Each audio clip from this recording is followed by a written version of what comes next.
മരിച്ച് പണിയെടുക്കുക എന്നൊക്കെ കേട്ടിട്ടില്ലേ? നമ്മളിൽ പലരും അങ്ങനെയാണ്, മരിച്ച് പണിയെടുക്കും, എന്നിട്ട് വേണമെന്ന് സ്വസ്ഥമായിട്ട് മരിക്കാൻ എന്ന് പറയുന്നത് പോലെ പേഷ്യൻറ്റിന് നമ്മൾ വളരെ കൃത്യമായി നല്ല ട്രീറ്റ്മെൻറ്റുകളൊക്കെ കൊടുക്കും.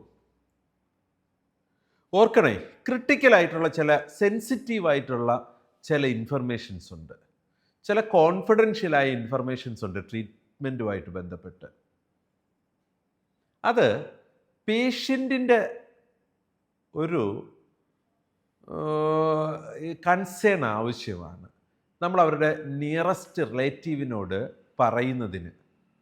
ചില sensitive informations, highly confidential informations patient പറയുകയാണ് എൻ്റെ റിലേറ്റീവ്സിനോട് പറയണ്ട, അത് ഞാൻ മാനേജ് ചെയ്തോളാം എന്ന് പറയുകയാണെങ്കിൽ നമുക്ക് റൈറ്റ് ഇല്ല പിന്നെ ബന്ധുക്കളോട് പറയാനായിട്ട്. ഇത് മൈനേഴ്സിൻ്റെ കാര്യത്തിലല്ല കേട്ടോ, കുട്ടികളുടെ കാര്യത്തിൽ നമുക്ക് ശരിക്കും ഒരു ബന്ധുവിനോട്, ഏറ്റവും നിയറസ്റ്റ് അപ്പനോ അമ്മയോ അങ്ങനെ ഏറ്റവും തൊട്ടടുത്ത ബന്ധുവിനോട് പറയാം. അവരുടെ ഒരു ഡിസിഷൻ അവിടെ ഇമ്പോർട്ടൻ്റ് ആണ്, ബാക്കിയുള്ളവരോട് പറയണോ വേണ്ടയോ എന്നത്. സോ പേഷ്യൻ്റെ റൈറ്റ്സിൽ വളരെ കൃത്യമായിട്ട് പറയുന്ന ഒരു കാര്യമാണ്, അവർക്ക് തീരുമാനിക്കാൻ, പേഷ്യൻറ്റിന് അല്ലെങ്കിൽ കുട്ടികളുടെ കാര്യത്തിൽ അവരുടെ അടുത്ത ബന്ധുവിന് തീരുമാനിക്കാനുള്ള റൈറ്റ് ഉണ്ട്.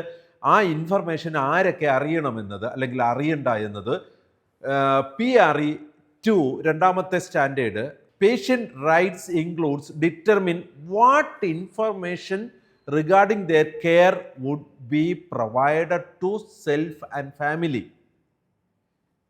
അവർ ഏതൊക്കെ ഇൻഫർമേഷനാണ് തങ്ങളുടെ ഫാമിലിയോട് ഷെയർ ചെയ്യേണ്ടതെന്ന് തീരുമാനിക്കാനുള്ള റൈറ്റ് ഉണ്ട്. അത് പേഷ്യൻ്റെ മാത്രം റൈറ്റാണ്, നമ്മൾ അതിനകത്ത് കയറി ഓവർടേക്ക് ചെയ്യണ്ട.